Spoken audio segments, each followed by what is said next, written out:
El 2 de enero del año 2000, un hombre llama a la policía de Detroit para reportar que ha visto un cuerpo sin vida en el río. Ese mismo hombre es el asesino.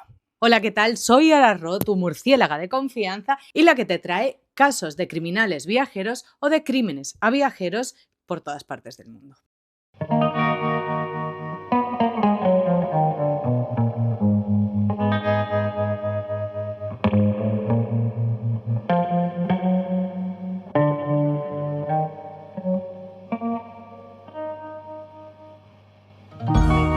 El 2 de enero del 2000, un hombre llama a la policía de Detroit para reportar un cuerpo en el río.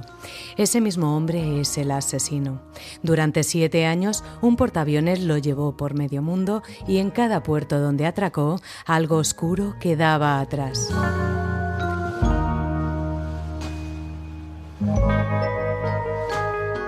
Hoy, en Pasaporte Criminal, el caso de John Eric Armstrong, más conocido como Baby Doll.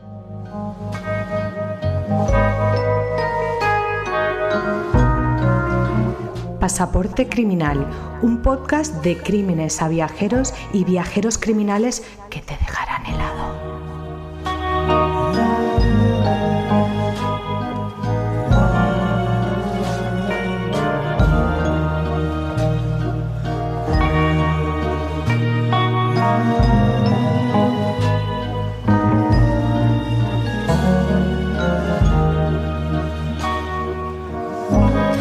Hola criminales viajeros, ¿qué tal? ¿Cómo estáis? Yo esta semana he estado con el mapa abierto más tiempo de lo habitual, la verdad, y no para planificar un viaje, sino para seguir la ruta de un portaaviones, que ya te digo yo que no es el método de planificación óptimo que recomiendo en el blog, pero para lo que te traigo hoy era absolutamente necesario.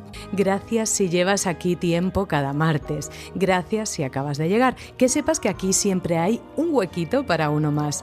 Gracias a los que comentáis, a los que mandáis mensajes largos analizando cada episodio con una precisión, vamos, de cirujano, y a los que recomendáis también a vuestras personas favoritas. Este podcast existe porque vosotros seguís al otro lado, no me cansaré jamás de repetirlo. Yo soy Ararro, murciélaga con Z en redes sociales, periodista y blogger de viajes en Esto No Es Lo Que Parece, también con Z.com, donde tienes guías gratuitas y descuentos para organizar tus viajes por libre, para evitar errores que yo cometí o también para ahorrarte más euros en una ruta pues parecida a la mía. ¿Y hoy dónde vamos? Hoy te llevo a varios sitios a la vez, así que más te vale tener el pasaporte en regla. Y oye, antes de seguir, una cosita así rápida. Hoy vamos a recorrer medio mundo. Seattle, Honolulu, Hong Kong, Bangkok, Singapur. Yo obviamente espero que tus viajes sean bastante menos dramáticos que los del protagonista de hoy. Pero por si las moscas, y aquí las moscas pueden ser una urgencia médica en Tailandia, un equipaje que desaparece misteriosamente en Hong Kong o un vuelo cancelado en cualquier parte del mundo, yo siempre viajo, ya lo sabes, con IATI Seguros, cobertura médica, repatriación, asistencia legal, equipaje, todo en español y sin adelantar dinero en los hospitales concertados. Hay hasta una modalidad específica para mochileros y otra con cobertura médica ilimitada si vas a destinos donde la sanidad pues cuesta un riñón, como Estados Unidos. Y ya lo sabes, con el enlace que te dejo en la descripción tienes un 5% de descuento. Úsalo. Y ahora sí que sí, tómate una biodramina porque hoy además de avión nos vamos a subir a un barco. Últimamente la verdad es que le hemos cogido el gustillo al mar, como no podía ser de otra manera. También te digo que si submarino, que si embarcación particular, pero hoy nos vamos a un barco de la Marina de Estados Unidos. Ya lo verás. Si alguna vez has pasado por el sur de Estados Unidos, sabes que hay ciudades que tienen un rollo muy particular. No es solo por el calor pegajoso ni ese ritmo de vida que parece que alguien les bajó el volumen a todo, es algo más difícil de definir. Como si el tiempo fuera más lento, las cosas buenas durasen más y las malas también. Vamos, que lo que se cuece a fuego muy lento. New Bern es una de esas ciudades. Está en Carolina del Norte, donde el río Nuse y el Trent se juntan antes de abrirse paso hacia el Atlántico. Bonita, tranquila, con esa arquitectura colonial de casas de madera pintada que parecen sacadas de una película. De esas en las que todo el mundo se conoce o, bueno, cree conocerse. Que ya sabes tú lo que pasa con esto. Caras vemos, corazones no sabemos. Ahí nació John Eric Armstrong el 23 de noviembre de 1973. Un parto largo y complicado, cesárea tras 36 horas de dolor. Pobre madre lo que sufrió para sacar a este ser que, si llega a saber lo que sabe a día de hoy, lo vuelve a meter para adentro. El padre de la criatura se llamaba John Ezra Armstrong. Y fíjate qué dato tan revelador. Eric, que así prefería que lo llamasen, no quería saber nada del nombre de John, que era el nombre, como te he dicho, de su padre. Y cuando en 2 minutos te cuente quién era el padre, vas a entender perfectamente por qué este chico quería borrarlo hasta del DNI.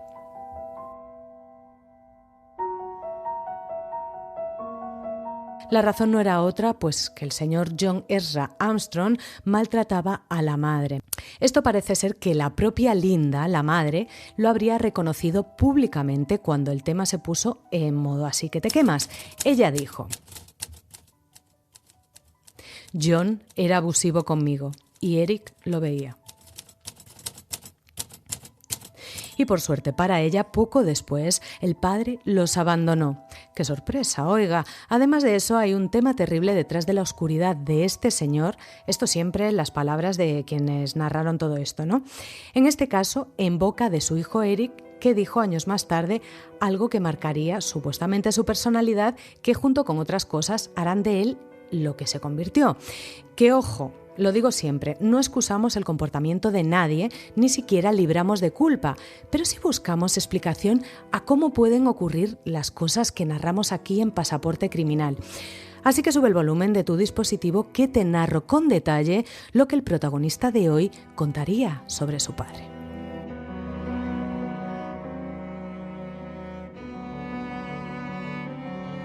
Armstrong afirmaría años más tarde en una carta manuscrita de nada más y nada menos 30 páginas que le envió, por cierto, desde la cárcel al periodista Kevin Gray, que su padre también había abusado sexualmente de él. Esto solo lo sabemos, como te digo, por su propia versión, sin ninguna corroboración externa. Y aunque este apunte podría explicar en qué se convirtió también, quiero darle la vuelta a la tortilla y apuntar que muchos criminales, cuando ya está todo el pescado vendido, acaban vendiendo una imagen de sí mismos como de víctimas en la historia. Aquí, como te digo, no lo sabemos, no podemos afirmar que lo que cuenta Eric sea cierto, pero él lo narraría así y yo te lo traslado a ti. Después del abandono del padre, su madre Linda reharía su vida con un hombre llamado Ron Pringle, que años más tarde describirá a Eric como un chico normal, que sacaba buenas notas, que jugaba al béisbol y se entretenía con la Nintendo. El Eric que criamos no pudo haber hecho estas cosas. Estas son palabras de su madre posteriormente, cuando se conocieron un montón de cosas. Y por si todo esto ya te pareciese poco, es decir, los supuestos abusos a él y también a su madre, el abandono de su padre, la nueva relación de su madre, pues le ocurre un hecho absolutamente terrible. Si es que claro, te pones a sumar y madre mía este chico. Pero eso, le ocurre algo horrible que hace que Eric manifieste intentar suicidarse con tan solo 5 años. Es que de verdad, con estas cosas se me ponen los pelos de punta. Escucha. En 1978, cuando Eric tiene 5 años, muere su hermano pequeño. Michael, al que llamaban Mickey, se va con 2 meses de vida por síndrome de muerte súbita del lactante. Para una familia ya resquebrajada, eso fue lo que colmaría el vaso del todo. Y para un niño de 5 años que no tiene ni vocabulario para procesar lo que está sintiendo, la reacción fue tan instintiva como para helarte la sangre. Cogió la bici y se lanzó a la carretera. La madre lo contaría después ella misma. Dijo que quería estar con su hermanito. Es que es tremendo escuchar esto, ¿no? Me imagino que te habrá pasado como a mí y que se te habrán puesto todos los pelos de punta. Llegamos a junio de 1992. Eric se gradúa en el instituto sin un solo parte disciplinario. Trabaja unos meses en una tienda de comestibles y después hacen lo que hacen muchos chavales del sur de Estados Unidos cuando tienen esta edad, 18 años, y tienen también pocas opciones y muchas ganas de salir de donde están. Se alista a la Marina. Y es aquí donde el caso da un giro viajero de los que me gustan a mí. Porque la Marina no lo manda a cualquier sitio, lo manda a Bremerton, en Washington. Y si no te suena el nombre, te lo pinto rápido. Imagínate una ciudad portuaria en la bahía de Puget Sound, en el noroeste del Pacífico, donde el cielo es gris aproximadamente 300 días al año, el agua tiene ese color verde oscuro que no termina de ser bonito ni de ser feo, y el aire huele permanentemente a sal, a motor y a metal mojado. Es una ciudad que existe básicamente, voy a decir sobre todo, porque ahí está la base naval. Todo gira alrededor del puerto. Los bares, los hostales baratos, las tiendas de tatuajes. Una ciudad, que se construyó para despedir y recibir a barcos y que tiene esa energía particular de los sitios donde la gente siempre está de paso. Y en ese puerto amarrado con una presencia que intimida solo de mirarlo estaba el USS Nimitz, el CVN-68 para los entendidos, un portaaviones de propulsión nuclear de más de 330 metros de eslora. Para que te hagas una idea, es más largo que 3 campos de fútbol puestos uno detrás de otro. Puede llevar a bordo a más de 5.000 personas entre tripulación y aviadores. Tiene su propia panadería, su propio hospital, su propio sistema postal. Es básicamente una ciudad flotante con ojiva nuclear. Que no es exactamente el barquito de remos del estanque del Retiro. Te invito por favor a que busques imágenes porque es como si hubieses cogido una pista de barajas y la hubieses echado a flotar sobre el mar. Es muy, por lo menos a mí me lo ha parecido, impactante. Así que si te da curiosidad, búscalo. USS Nimitz, acabado en TZ. Pues en este barco enorme, entre 5.000 personas, había un chaval de 18 años con el pelo rubio rojizo, pecas, cara de no haber roto un plato en su vida y una sonrisa que, según todos lo que lo conocieron, transmitía una especie de inocencia desarmante. Sus compañeros lo bautizaron enseguida como Opie, que por lo que he buscado es un apodo que se le suele poner a los pelirrojos en Estados Unidos. A mí me cuadraría esto porque en la serie Sons of Anarchy, no sé si lo habéis visto, Hijos de la Anarquía, Opie era pelirrojo también. Al parecer en su caso este término vendría de la serie del show de Andy Griffith, donde había un niño pelirrojo y bonachón que vivía en un pueblo tranquilo donde nunca pasaba nada malo. A él se lo pusieron por este niño y al parecer no le disgustaba el mote. Opie trabajó en la barbería del barco, luego ascendió a supervisarla. 4 promociones en 7 años, 2 medallas de buena conducta. Licenciado con honores, que sobre el papel este chico era un marinero modelo, el tipo que querría tener cualquiera en su escuadrón, responsable, discreto y sin problemas, de los que no llaman la atención ni para bien ni para mal, que es exactamente el tipo de persona que más me pone los nervios en un caso de true crime, porque ya sabemos lo que suele esconder esta normalidad tan perfecta. Que tú y yo sabemos que este marinero no va a tener en cada puerto un amor, sino un horror. Y a bordo del Nimitz pasó algo más.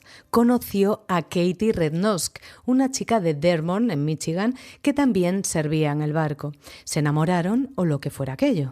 Se casaron en 1998, tuvieron un hijo en febrero de 1999 y ese mismo año Armstrong fue licenciado con honores.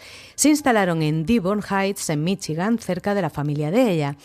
Que era la familia perfecta, recién aterrizada en tierra firme.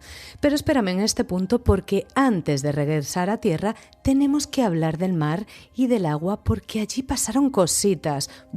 Supuestas cositas que contaría después él.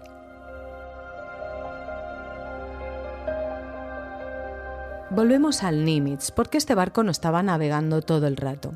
El Nimitz atracaba en diferentes puertos y cuando atracaba, los marineros ¿qué hacían? Pues obviamente bajaban a tierra, a Seattle, a Honolulu, a Hong Kong, a Bangkok, a Singapur, lo que se conoce como puertos de escala, sitios donde el barco para, reposta y la tripulación tenía unas horas o unos días libres para hacer lo que quisiera. Y tú seguro que podrás intuir qué era lo que quería hacer John Eric Armstrong.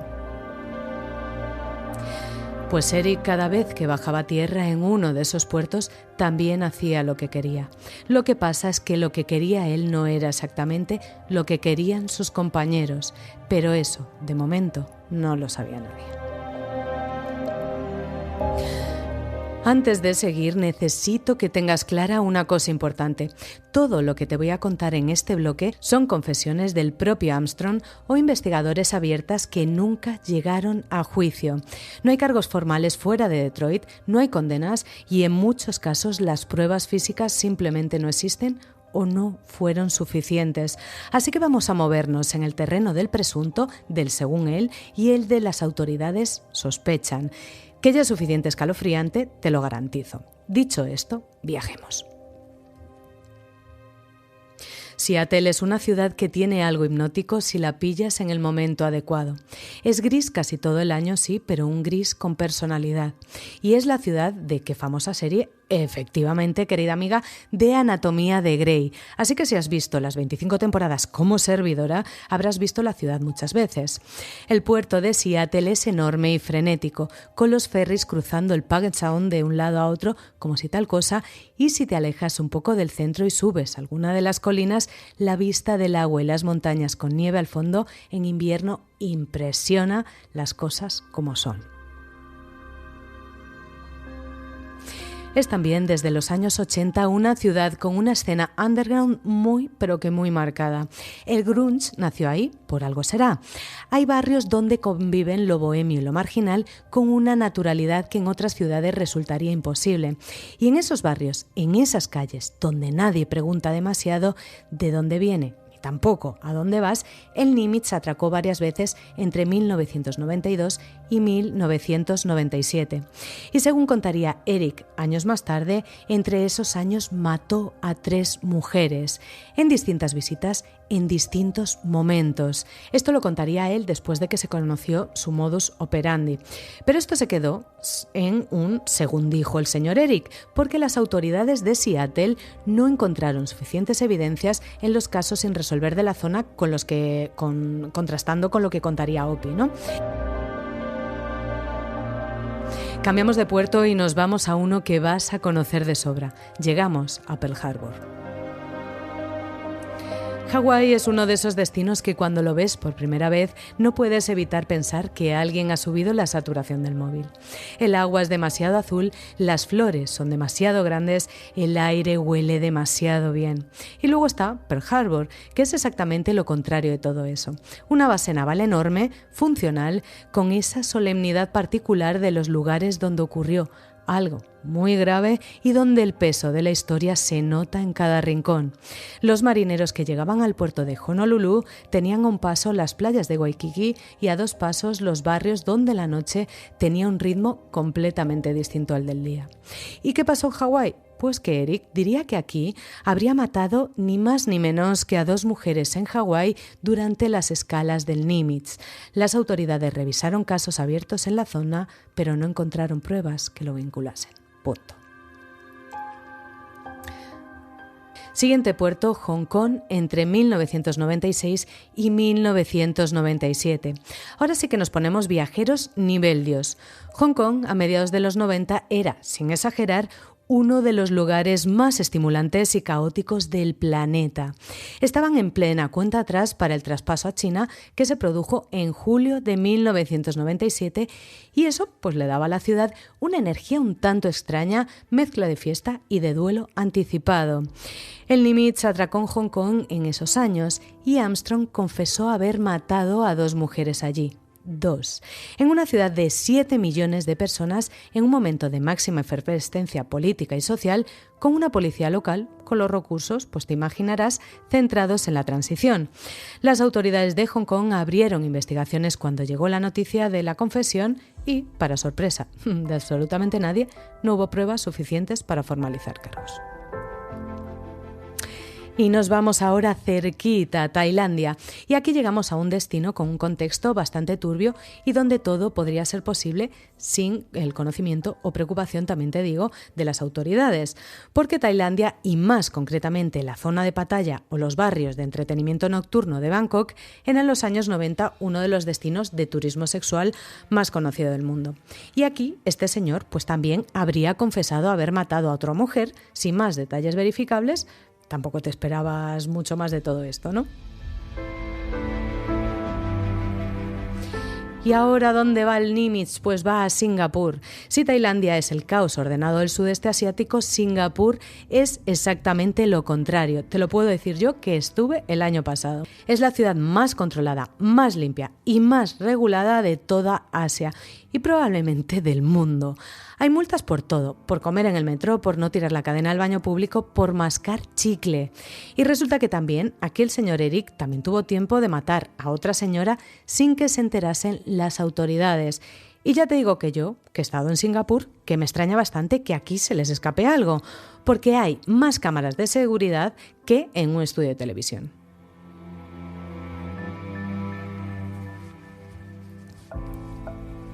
Y entre tantos dimes y diretes llegamos a un lugar concreto donde sí tenemos algo donde rascar. Estamos en Norfolk, en Virginia, donde el Nimitz tenía su puerto casero de la costa del este. No es una ciudad preciosa, ella vive y respira en torno al puerto. El 1 de marzo de 1998, el Nimitz atracó en Newport News.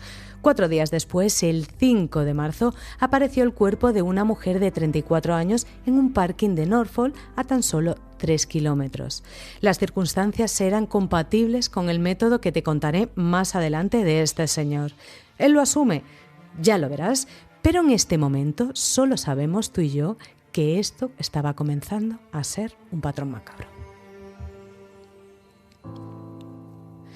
Y así, de puerto en puerto, de ciudad en ciudad, de continente en continente, Armstrong fue completando lo que él mismo describiría después como un rastro que cruzaba medio mundo. Cuánto hay de verdad en cada confesión, cuánto de exageración y cuánto de ese instinto que tienen algunos de estos tipos de construirse una leyenda más grande que ellos mismos, eso ya, pues a lo mejor no lo vamos a saber nunca. Tú sigue escuchando. Nosotros pues no lo sabemos. ¿Y su mujer? ¿Su mujer sabía de las peripecias de su señor esposo? Pues según ella, no. Así que llegamos al 1999 y el Nimitz lo licencia a este señor, ni más ni menos con honores. Eric Armstrong tiene 25 años, una mujer, un hijo de meses y toda la vida por delante. Se instalan en Devon Hines, como te he dicho, un suburbio tranquilo en el oeste de Detroit, cerca de la familia de ella. Eric se matricula en Schoolgard College de Livonia, trabaja primero en el súper y luego consigue un curro mejor: repostar aviones en el aeropuerto metropolitano de Detroit. Un trabajo técnico y responsable. La perfectísima historia de un veterano modélico que se reinventa en la vida civil. Vamos, que desde fuera este señor lo estaba petando.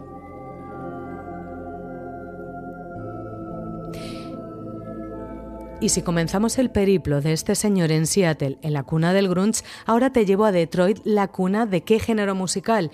Igual esta no te la sabes. Yo te confieso que lo del grunge sí lo sabía, lo de Detroit no tenía ni idea. Querida amiga y amigo del Afterbarrio, Detroit, además de la cuna del Motown y de los Jackson 5, es la cuna del techno. ¿Cómo te quedas? Ángela, un besito, pero sí, fue creado por jóvenes afroamericanos en un contexto de declive industrial, fusionando influencias del funk, del soul y la música electrónica europea. Pues en el 99 no estaba tampoco muy allá la ciudad, para que te hagas una imagen en la cabeza del entorno que se iba a mover este señor. Las grandes plantas de automóviles que habían hecho grande a la ciudad llevaban años cerrando o recortando plantilla. Los barrios del suroeste eran un auténtico mapa de edificios tapiados, solares llenos de mala hierba y calles donde la economía informal había ocupado el hueco que dejó la formal. Y en ese suroeste de Detroit, a lo largo de la Michigan Avenue, había una zona de prostitución callejera muy activa. Mujeres trabajando de noche en una de las avenidas más largas de la ciudad, con el frío de enero que en Michigan, te podrás imaginar, no es ninguna broma. Y a eso se le añade la vulnerabilidad que lleva este trabajo y en estas condiciones, pues se convierte esto en una auténtica profesión de riesgo. Mujeres que, por cierto, que no se nos olvide nunca, con nombres, con familias y con historias, que ya sé que esto lo repito siempre, pero en este caso concreto me parece pues especialmente importante no perderlo de vista, porque lo que viene ahora va a poner a prueba tu estómago, porque por esa avenida empezó a circular a finales de 1999 un jeep negro. Mónica Johnson tiene 31 años. Está trabajando esa noche, como tantas otras noches, en esa avenida larga y fría. En algún momento un jeep negro se detiene a su altura. El conductor baja la ventanilla. Llegan a un acuerdo y Mónica sube a su coche. Lo que ocurre después lo sabemos por la confesión del propio Armstrong y por los informes forenses. Él la lleva a una zona apartada. Tienen relaciones sexuales y en vez de pagarle por los servicios prestados, aparece en acción el monstruo.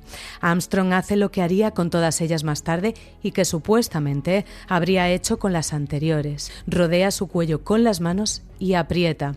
No usa ningún arma, ninguna cinta. Este ser del Averno disfruta asfixiando a las chicas con sus propias manos. Según explican los expertos, la estrangulación manual es íntima, es lenta, requiere fuerza sostenida y contacto directo.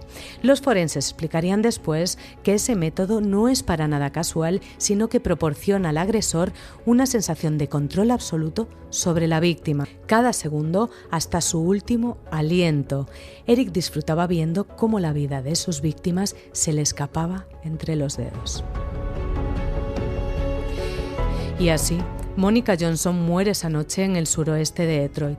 Al día siguiente la encuentran en la calle abandonada. Y como te podrás imaginar, no preocupó a demasiada gente. Mónica era una más en las gélidas calles de Michigan. 2 de enero del año 2000. Wendy Jordan tiene 39 años y lleva 2 limpia de drogas. Trabaja como encargada de una gasolinera en Royal Oak. Su hermana Bonnie lo repetiría después hasta quedarse sin voz. Wendy había dejado atrás su anterior vida de drogas y de prostitución, pero esa noche de Nochevieja algo la llevó de vuelta a la Michigan Avenue. Quizás necesitaba dinero, quizás fueron sus circunstancias, pero esta chica volvió a las calles a ejercer la prostitución en el peor momento de su vida, en el instante en el que un jeep negro aparece delante de ella.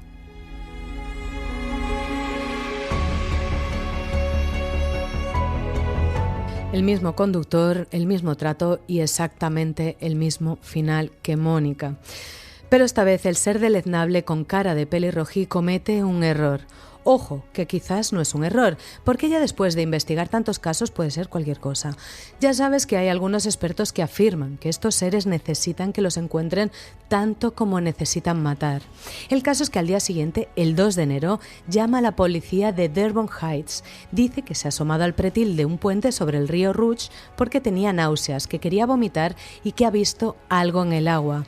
La policía llega y en el río, parcialmente vestida, con las marcas de estrangulamiento en el cuello, está Wendy Jordan. Y el hombre que hizo la llamada está ahí plantado, esperando con esa cara de pánfilo que se le pone a la gente cuando quiere parecer que le importa muchísimo algo lo que acaba de encontrar y no es así. Como ya te imaginarás, este grandísimo ciudadano se llama John Eric Armstrong. Vive a pocas manzanas del puente y tiene un hijo de meses en casa. Y además, una matrícula personalizada en el Jeep que no te voy a contar todavía porque luego quiero que te haga el efecto que me hizo a mí. Los testigos que estaban en ese momento en el puente cuando llegaron los agentes dijeron algo que se quedó grabado en el informe. Los intentos de Armstrong de vomitar parecían teatro, como esos actores de serie de tarde que lloran sin lágrimas. Pero ese detalle, pues bueno, les parece un poquito baladí, un poco pillado por pinzas, así que bueno, pues lo dejaron pasar. Pero dijeron, vamos a interrogar por si acaso a este señor. Y le tomaron, atención, una muestra de ADN y obviamente lo dejaron marchar. ¿Por qué narices se habría expuesto Eric tantísimo hasta el límite de estar literalmente fichado? El caso es que luego la autopsia confirmaría que no había suicidio, que Wendy no había querido terminar con su vida, sino que había sido estrangulada. Efectivamente, como la anterior víctima que te he contado. Por desgracia, vemos a muchas trabajadoras sexuales que son víctimas de asesinos.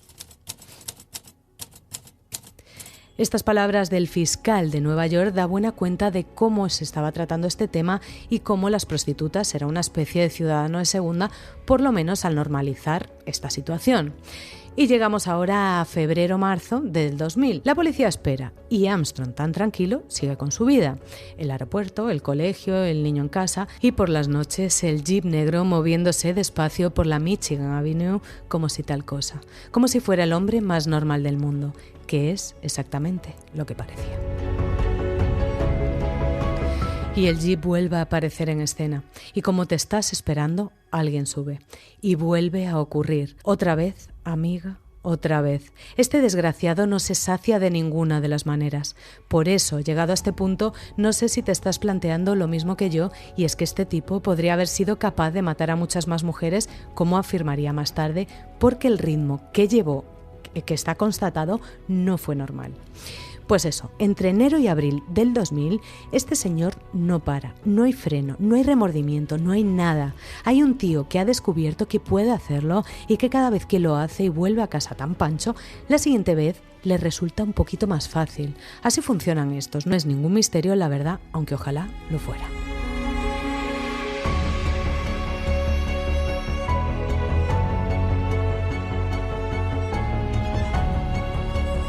Y es que después de tantas muertes, pues este señor ya perfecciona su técnica del todo.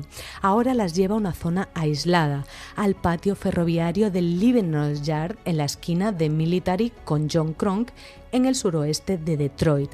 Un lugar que de día pues parece simplemente abandonado.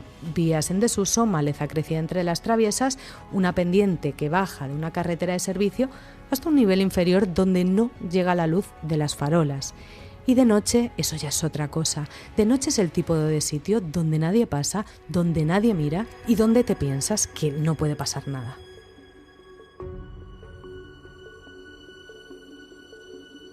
Ahí lleva este señor a las víctimas. Mantiene con ellas relaciones sexuales porque les paga, obviamente, porque este señor Opie seguro que si no, no te tocaban ni con un palo. Y entonces Armstrong hace lo que hace siempre. Rodea el cuello con las manos y aprieta, despacio, con una frialdad que los forenses describirían después como metódica, muy medida, con precisión cirujana. Pero hay algo más. Algo que cuando lo lees tienes que parar, soltar el móvil o lo que tengas a mano y tomarte un momento. Así que te dejo unos segundos para que respires, para que te recoloques los AirPods y te prepares para escuchar, porque lo que viene ahora es muy fuerte. Y es que Armstrong colocaba los cuerpos. Y ahora, ojo, sé que alguna por ahí me lo ha pedido, así que si te quieres ahorrar lo que hacía este señor con los cuerpos, salta unos minutos, porque voy a dar detalles que igual, si eres muy sensible, no te van a venir bien.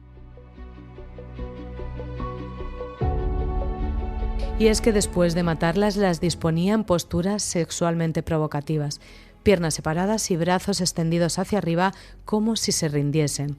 Los sujetadores empujados hacia el cuello, los ojos de algunas de ellas abiertos, y luego se marchaba. Pero volvía. Volvía porque, según confesaría él mismo después, las habría dejado ahí para eso, para poder regresar y agredirlas sexualmente de nuevo.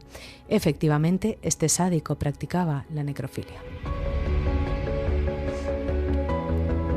Don Johnson, el inspector jefe que lideró la investigación, lo contó así de claro cuando todo salió a la luz. Nos dijo que había colocado a las 3 víctimas que encontramos. Las posicionó para poder volver y tener sexo con ellas. Sabía que siempre estarían ahí. Yo de verdad no tengo palabras para describir la repulsión que siento en este momento. O sea, recogía a las prostitutas, se las llevaba a esa zona aislada de la vía y demás, y mantenía relaciones con ellas, las mataba y luego volvía a mantener nuevamente relaciones con sus cadáveres hasta que estos aguantasen, claro. Yo de verdad es que no encuentro explicación a todo esto, pero bueno, vamos a seguir porque aquí todavía queda muchísima tela que cortar. 10 de abril del 2000. Un conductor de tren avista algo cerca de las vías del Leavenworth Yard. Es el cuerpo de una mujer. La policía llega y encuentra 2 más, una en un alcantarillado cercano, otra entre la maleza de la pendiente. Las 3 han sido estranguladas, las 3 están colocadas en la misma postura. Los 3 cuerpos presentan señales de agresión sexual post-mortem.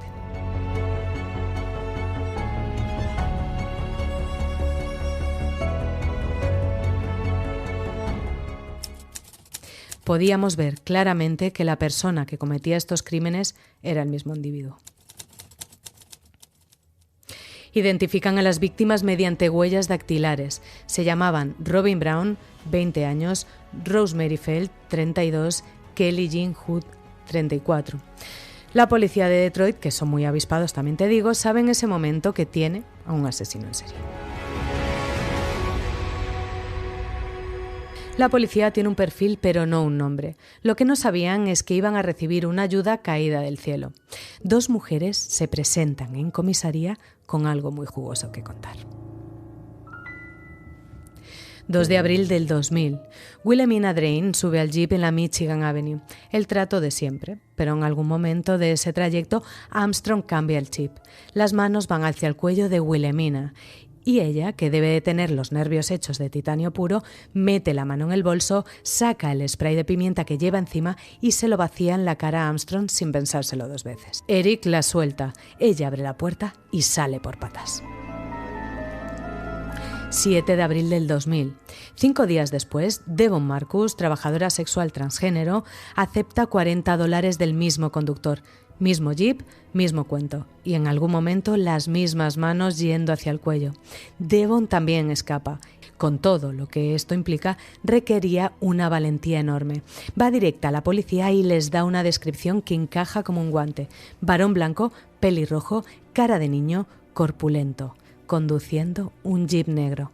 Y un detalle que se queda grabado en el informe como si estuviera escrito en neón. Llevaba una camiseta de trabajo con un nombre bordado en el pecho. El tipo se llamaba Eric. Y es que, ojo, que tenemos una bola para bingo aquí. Y es que hay una tercera. Una mujer de 22 años cuyo nombre no ha trascendido en las fuentes disponibles, que fue llevada al patio ferroviario, que sobrevivió y que también describió al agresor a la policía. Su testimonio también llegó a juicio. 3 mujeres, 3 escapadas, 3 declaraciones que juntas construyeron el retrato exacto del hombre que la policía llevaba meses buscando.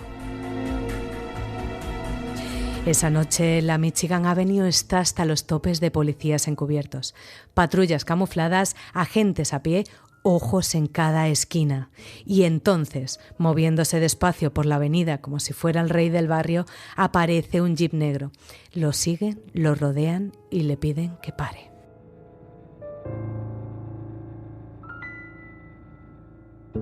Y cuando los agentes se acercan al vehículo ven algo en la parte trasera que en ese momento quizás no le dice gran cosa, pero que con el tiempo se convertirá en el detalle más reconocible de todo el caso.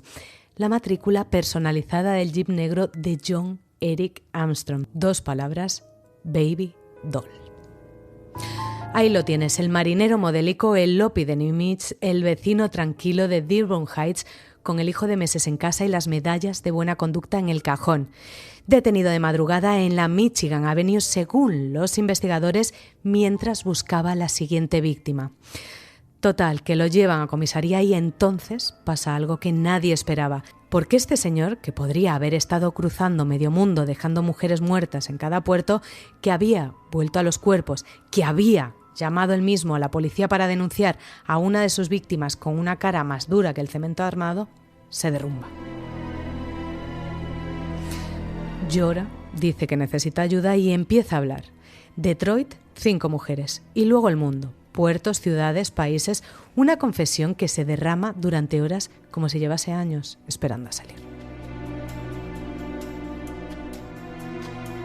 Y mientras tanto, a la policía pues se le enciende una bombilla porque ya sabemos qué pasa en estos casos, que los detienen, lloran un poco, confiesan y luego contratan a un abogado y se retractan de todo. Pero la policía sospecha que pueden tener algo más contra él. Y ahora nos remontamos a cuando este señor llamó para denunciar la desaparición de la chica del puente. Ahí la policía cogió muestras de su jeep por si acaso.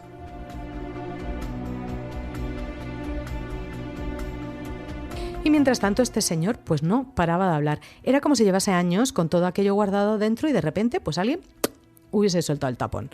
Los investigadores que estaban en esa sala describirían después un estado casi catártico, un torrente de información que salía pues sin orden, sin estructura, mezclando fechas y ciudades y nombres con una fluidez que a ratos resultaba más perturbadora que el silencio.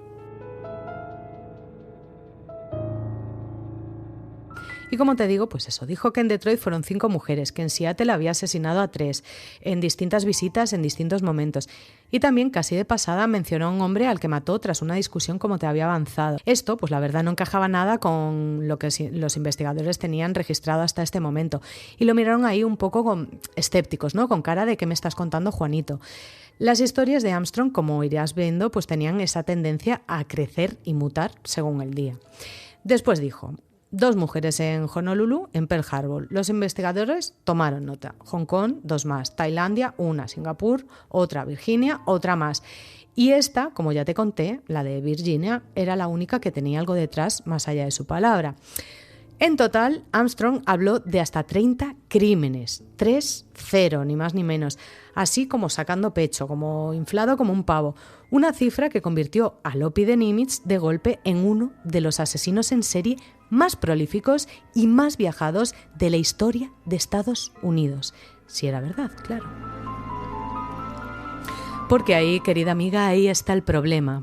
Porque las historias de Armstrong no siempre cuadraban. Los detalles cambiaban, las fechas se movían, a veces añadía víctimas, a veces las quitaba, y los investigadores, que llevan años escuchando confesiones, saben perfectamente que hay 2 tipos de mentiras en una sala de interrogatorio: las que restan y las que suman. Armstrong sumaba, y eso parecía un rasgo de narcisista de libro. Así que, pues todo esto era un verdadero cuadro.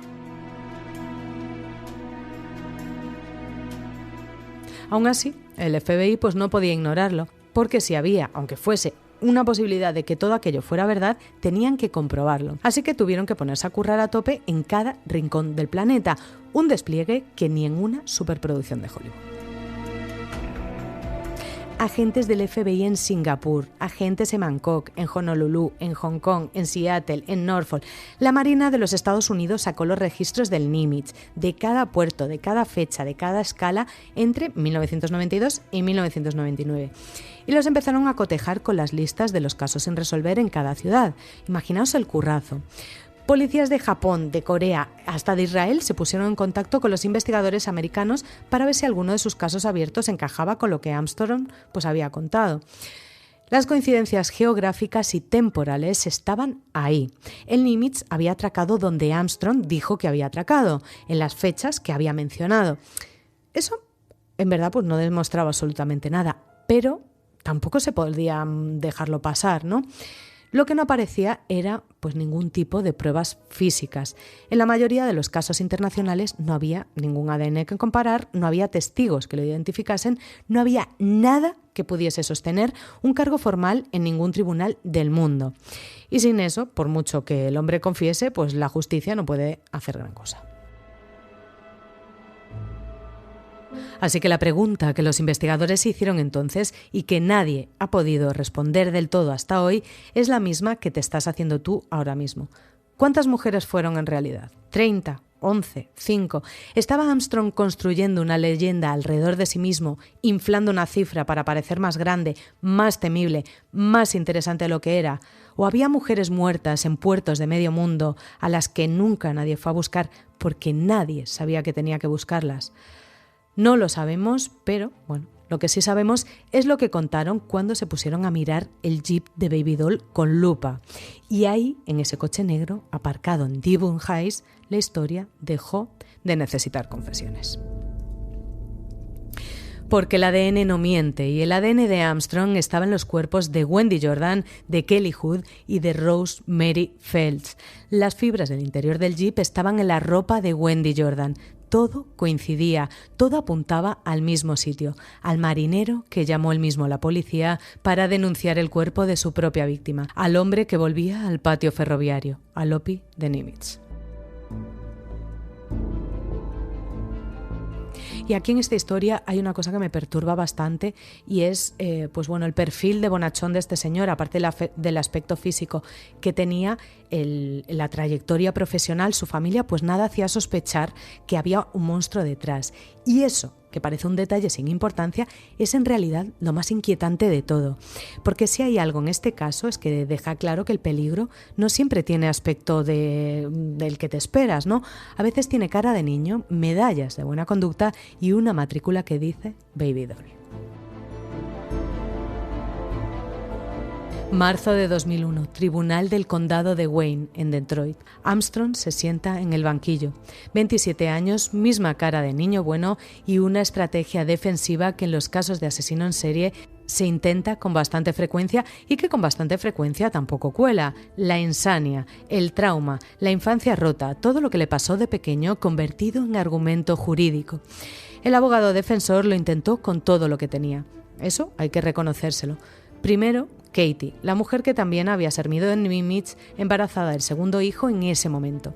Katie dijo que la noche del asesinato de Wendy Jordan, su marido solo había salido un momento nada más, poquita cosa, que no habría tenido tiempo de hacer lo que hizo. ¿Tú te la crees? Yo tampoco.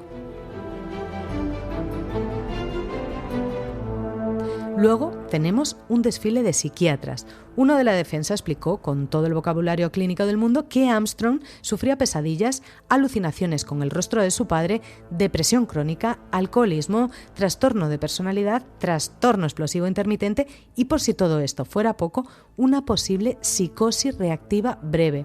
Vamos, este señor tenía el menú completo. Lo único que le faltó fue el postre. Y este señor argumentaba que cuando Armstrong hacía lo que hacía, pues que veía la cara de su padre, que se disociaba, que no era consciente de lo que estaba haciendo. Mira, puede que haya algo de verdad en el trauma, puede que su infancia fuera un desastre absoluto, ya lo hemos visto. Pero una cosa es el origen y otra muy distinta es lo que haces con él. Y lo que Armstrong hizo fue volver al patio ferroviario, llamar a la policía para denunciar el cuerpo de su propia víctima, circular por la Michigan Avenue buscando a la siguiente con una calma que ya quisiera yo para los lunes por la mañana. Eso no es una psicosis reactiva breve, eso es otra cosa. La Fiscalía respondió con su propia psiquiatra. La doctora Jennifer Balay fue bastante directa. Armstrong no sufría ningún trastorno que le impidiese entender lo que hacía. Estaba en plenas facultades y además había fallado varias pruebas diseñadas específicamente para detectar a quien simula síntomas. Vamos, que intentó hacer el teatrillo y los test lo pillaron, como siempre, como con todo. Pero lo que hundió definitivamente cualquier posibilidad de que el jurado comprase la versión de la defensa fue la combinación de pruebas forenses y testimonios. El ADN en el cuerpo de Wendy Jordan, las fibras del Jeep Baby Doll en su ropa y Wilhelmina Drain, Devon Marcus y la tercera superviviente sentadas frente al jurado contando lo que Armstrong les hizo. 3 mujeres diferentes, distintas, no se conocían, que la habían mirado a la cara y habían conseguido salir con vida. El jurado tardó lo que tardó. Culpable. Asesinato en primer grado, cadena perpetua sin posibilidad de libertad condicional. Y eso fue solo el principio. El 18 de junio de 2001, condenado también por Kelly Hood, Robin Brown, Rosemary Felt y Mónica Johnson. Otra cadena perpetua por Kelly, 31 años adicionales por las otras 3. Este señor afortunadamente no va a ver la calle en lo que le queda de vida. Y si me preguntas si me parece suficiente, la respuesta es que para las familias de estas mujeres ninguna condena lo es nunca. Pero es lo que hay. Y bueno, y ahora te preguntarás si Virginia, te prometí que volvíamos. Bien. Pues la mujer del parking de Norfolk, 4 días después de que el Nimitz atracara en el Newport News, nunca tuvo juicio vinculado a Armstrong. Las autoridades encontraron elementos que lo conectaban al caso, sí, pero Armstrong ya tenía cadena perpetua en Michigan, los recursos de la policía eran limitados y las prioridades de la fiscalía a veces resultaban muy incómodas de asumir. Así que el caso se quedó en los registros, sin cargos formales, sin condena específica, sin nombre que haya trascendido en fuentes disponibles. Vamos, en resumidas cuentas, que como este señor ya estaba en Villacandao forever, pues dijeron, bueno, pues da igual, una más, una menos. Pero claro, a la familia de esa mujer, imagino que igual no le daría. Y bueno, y luego están pues eso, pues los demás puertos, todas las ciudades, todos los casos sin resolver que se quedaron en absolutamente en nada. O sea, no se llegó a demostrar que hubiese más víctimas en el resto del mundo, tan solo tenemos lo que él confesó, pero no se pudo demostrar, no tuvo condena por ellos ni nada de nada. Lo que sí sabemos a ciencia cierta es que Armstrong lleva desde el 2001 en una prisión de máxima seguridad de Michigan, sin jeep, sin puertos, sin medallas, solo él y el tiempo, que en este caso, para bien de todos, es muchísimo tiempo. Hay casos que se quedan contigo, que no sueltan, que cuando apagas el micro sigues dándole vueltas mientras friegas los platos o intentas dormirte y no puedes. Este es uno de ellos, no porque sea el más mediático, no porque el asesino sea el más conocido, sino porque hay algo mucho más sencillo y mucho más duro, porque las víctimas de este caso eran exactamente el tipo de mujeres a las que el mundo mira menos, las que generan menos titulares, las que desaparecen con menos ruido. Y eso, que debería avergonzarnos a todos un poco, es parte de lo que hizo posible que Armstrong siguiese tanto tiempo sin que nadie lo parase. Monica Johnson, Wendy Jordan, Robin Brown, Rosemary Feld y Kelly Jean Hood. 5 mujeres, 5 nombres que merecen ser pronunciados despacio, con el peso que tienen sin prisa, no como datos de un caso, sino como personas. Y eso es con lo que me quedo de este caso. No la matrícula de Babydoll, no el Nimitz, no la cara de niño bueno de Lopi. Me quedo con los nombres de esas mujeres, con la valentía de Wilhelmina, de Devon y de esa tercera superviviente sin nombre que fueron a la policía y contaron lo que le había pasado cuando hubiera sido mucho más fácil no hacerlo. Sin ellas, este episodio no existiría, o existiría, pero con muchos más nombres en la lista.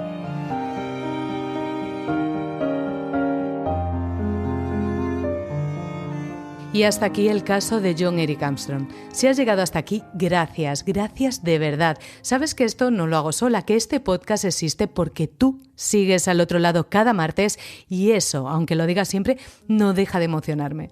Si el episodio te ha gustado, dale a me gusta donde me estés escuchando, que no te cuesta nada y a mí me ayuda, no lo sabes tú bien. Suscríbete al canal de YouTube si todavía no lo has hecho, que ahí también hay contenido, aunque no todo el que me gustaría porque no me da la vida. Y comenta, cuéntame qué te ha parecido, qué piensas, qué se te ha quedado pues ahí grabado. Me encanta leer vuestros análisis, en serio, algunos llegáis a conclusiones que me dejáis con la boca abierta.